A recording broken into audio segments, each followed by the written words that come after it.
நீங்கள் இப்போ பயப்படுறீங்களா? ஏதாச்சும் ஸ்டார்ட் பண்ணணும்னு ஆசையாக இருக்குது. ஆனால் அதுக்கு பயமும் அதிகமாக இருக்குது.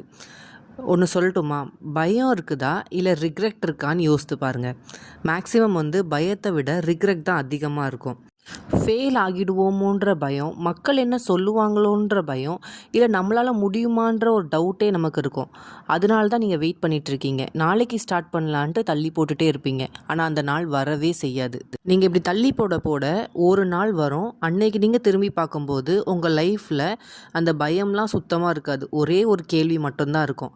நம்ம அப்போவே ட்ரை பண்ணியிருந்துருக்கலாமே, என்ன ஆகியிருக்க போகுது, ட்ரை பண்ணி பார்த்துருந்தா அட்லீஸ்ட் நம்ம ஃபெயில் ஆனாலும் பரவாயில்ல, ட்ரையாவது பண்ணியிருக்கோன்ற ஒரு சாட்டிஸ்ஃபேக்ஷன் இருக்குமேன்னு தான் இருக்கும்.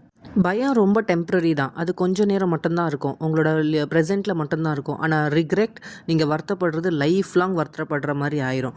ஸோ இப்போவே டிசைட் பண்ணிக்கோங்க. நீங்கள் இந்த பயத்தை ஃபேஸ் பண்ண போகிறீங்களா, இல்லை லைஃப் லாங் வருத்தப்பட்டுக்கிட்டே வாழ போகிறீங்களா? நீங்கள் உங்கள் மைண்ட் செட்டை கொஞ்சம் சேஞ்ச் பண்ணிங்கன்னா கண்டிப்பாக உங்கள் லைஃப் மாறும்.